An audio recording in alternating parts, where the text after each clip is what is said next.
How do you go about feeding Kunekune pigs?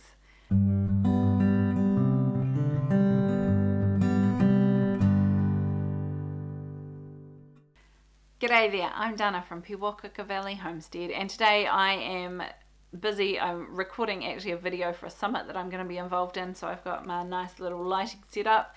So I thought I would record a video for you as well, because outside it's kind of windy and the pigs are really noisy. So I'm going to talk while I'm in here about feeding the Kunekune pigs, and I'm going to cut in some pictures of them. So you won't get bored looking at me, you'll be able to see the Kunekunes.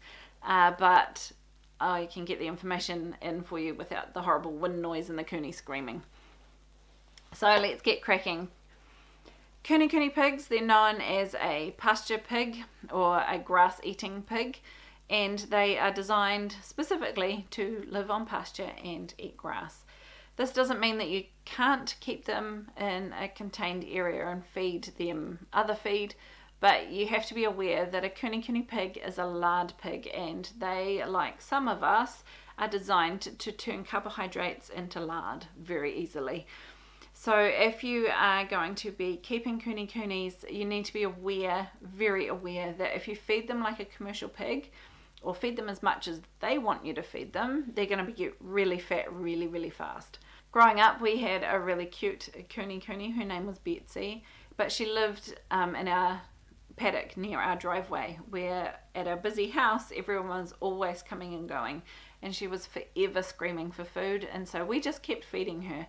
And we had lots of bakery scraps and vegetable scraps, and we just kept feeding her, and we unfortunately didn't know what we know now about them. She managed to get so fat that her eyelids got all fat and fell over her eyes, and she ended up blind. And that was a really hard lesson for us to learn, to not overfeed the Kunekunes. Now we're grown up and we have Kunekunes of our own, and we have split our Kunekune group into two groups. And so we have got two girls that we're keeping up the top. They are for the freezer. It's a harsh reality of life, but that's what they are for. And so we are feeding them quite different to our breeding pigs that we keep down in the orchard. So the girls up the top, they do get a portion of grower feed. But other than that, they're free range on the grass. The fellas down the bottom, we're trying not to grow them too quickly, and we're trying not to fatten them up. So they get a little bit of barley each morning, but mostly what they're getting is either vegetable scraps or just the grass. Now, Kunekunes do thrive on a diet of purely vegetation. So vegetables, maybe the odd bit of fruit scraps from the house, and predominantly grass. Kunekunes need a maximum of 16% protein in their feed, and preferably a little less. Somewhere around the 12% mark is actually better for them. But a lot of the commercial feeds you'll find are 16 to 18%, which is a little on the high side.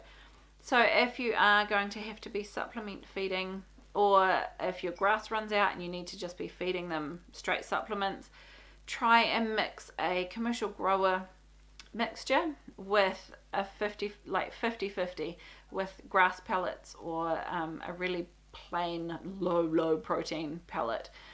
You can in some places get like a hay pellet. Basically it's like a dried grass pellet.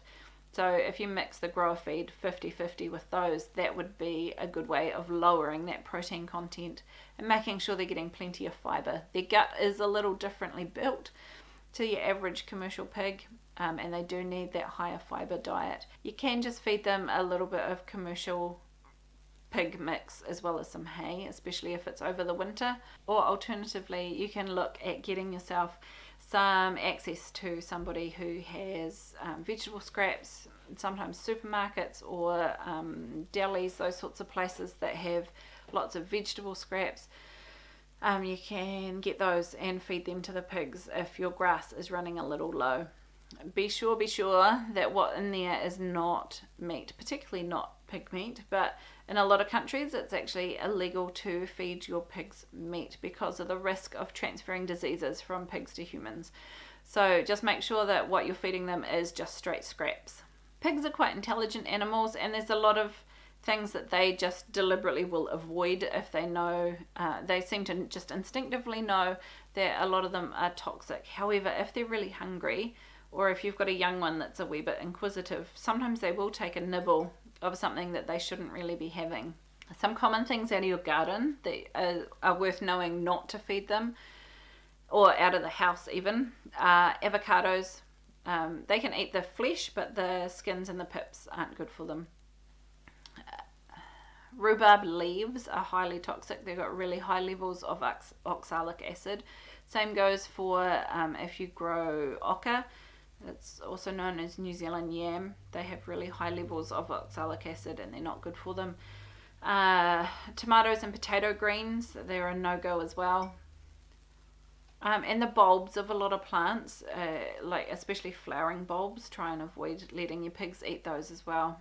How many pigs per acre should you have? It depends largely on how good your pasture is. If you have good pasture that grows most of the year round, you'll find that you can probably stock 5 to 6 pigs per acre.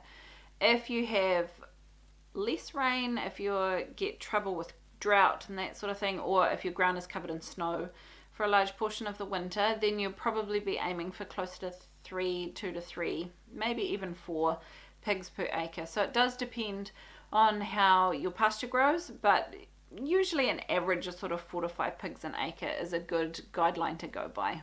If you're wanting to grow your pigs for the freezer, you can use a commercial mix, and they do benefit from having that extra protein. It does make them grow a wee bit faster, but just be sure to only give them a half to a 3/4 ration. Don't give them, just read on the bag and see what it says for a commercial pig, and then just halve that and give that to your Kunekunes. You'll find they'll grow really well on it, and they do grow differently. We have noticed that our girls that are being fed the grower feed are quite a bit bigger than our boy who's their brother down the hill of the same age. They are growing better, but we are being really careful not to get them fat. We just want them growing the extra protein for the muscle rather than converting it too much to fat. If you are going to be feeding them swill from your own kitchen, so scraps from your own kitchen, if it has any meat in it, or eggs or dairy, any of those sorts of things, it's recommended that you boil it for 20 minutes before you feed it to them. And this is just to make sure that you do get rid of any pathogens that might happen to be there. Another thing to be really wary of with Kunekunes is because of the shape of their mouth, they do choke really easily. We had one in the local Kunekune group that choked and died on a piece of apple recently. So especially younger ones, and they tend to, they eat like pigs, and so they inhale their food a little bit too quickly, and they don't have that ability to chew quite the same. So if you're going to be feeding hard foods like carrots and apples, it's a really great idea to cut them up quite small, or even if you have the ability to do so, throw them through a grater on a processor. And that way you know they're not going to be choking on them. Banana skins is interestingly another thing that can cause them to choke because of the way they kind of and inhale their food. They can get stuck on the roof of their mouth and then kind of get stuck in there, and can cause choking as well. Unfortunately, if your pig's choking, there's not a great deal you can do. It's not like you can pick them up and do the Heimlich. You can lie them on their side and kind of push sort of where you would ordinarily do a Heimlich on a human. And in theory, the idea is to induce a fake cough, the same as what you do with humans. I wouldn't be sticking my hand in their throats to be trying to flick anything out either. So just prevention is better than cure when it comes to choking with your pigs, and just be really aware of what size and how hard the food is that you're giving to them. The other thing to notice with Kunekunes is they have this genetic defect, I guess, in some lines, where their jaws aren't quite formed properly and their teeth don't quite reach each other properly, and it tends to impact food on one side, and this can lead to infection, and eventually it can lead to what's known as a fistula. It can abscess on the outside, and then that ruptures, and then you've got a fistula, which is basically just a hole from the inside to the outside. It's not well known, and a lot of vets don't know about it, but if it's something that you have come across, unfortunately there's not a great deal they can do about it. The best thing you can actually do is to leave it open, so let it flush it often and just let it heal, and then it becomes more like a piercing, like an ear piercing or what have you, and that will stop it getting infected again, and once it's healed it's no longer sore, and pigs can live like that for a really long time. if you get it lanced by a vet and they give antibiotics and they let it heal over, chances are it will just continue to happen. So it's worth knowing that that's a thing, and if you notice any random lumps on your pig's face, that may well be what the problem is. Breeders are working really, really hard to remove those pigs from the breeding pool. But with limited genes to pick from, sometimes this develops sort of once the pig's 4 or 5 and has already had babies. So just as a community, it's something for us to be aware of. Part of feeding pigs obviously is also they need a constant supply of clean water, and pigs being pigs, they will climb, they will dirty, they will gross up pretty much any water you give them in a pan. So the best thing to look at doing is one of either pig nipples, where you screw them into a barrel and they can chew on them, or some of those little self-filling pans. They're only sort of this size, so they're not big enough for the pig to actually climb in, but enough that they can drink out of. So some of those sort of more self-filling containers are sort of a better idea if you're trying to give them fresh water. Bark stripping is another thing that you will find Kunekunes do. I unfortunately have found a couple of trees in my orchard that they have done that too. I presume it's them rather than the rabbits. So just be aware that if you've got them in amongst particularly young fruit trees, that they're best if you can wrap those in some netting, some kind of wire, so that the pigs can't get to the bark, because they will occasionally just strip it off. And of course, a ringbark tree is never going to survive. And along with all of this feeding talk, we've got to talk about rooting. Kunekunes in theory are pasture pigs, and in theory shouldn't root the ground up.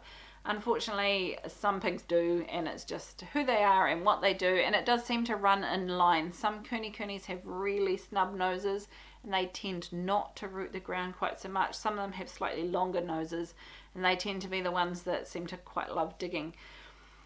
It can be related to a mineral deficiency, so it's a really great idea to add some extra minerals. You can have them free choice, or you can add them into their feed. Just give them a wee handful of every day. Mineral deficient pigs will definitely root, they will definitely dig, because they'll be eating the soil. Otherwise, it might just be that the soil's nice and soft, or they can smell some grass grubs, or they're just hungry for a meal of roots and worms. So you can ring their noses. Some pigs that stop, some pigs that doesn't. It's ideal if you can get a vet out to give them some sedation to be able to do that. If you do them while they're quite little, you can put clips in yourself. You want them at least at 10 o'clock and 2 o'clock, and probably 12 o'clock as well.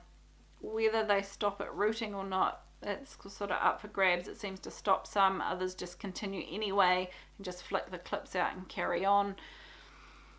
Different pigs, different situations, so whether it's worth trying for you, I'm not sure. That's something you'll have to decide. I hope you found that video really useful. If you have, hit the like button. And I just wanted to let you know I have put together a book all about raising Kunekune pigs on the homestead, and I will put a link to it down below, and it's available on Amazon. You can get either an ebook version or the hard copy version. So yeah, I'll link to that down below so you can check that out, and I will see you in the next one.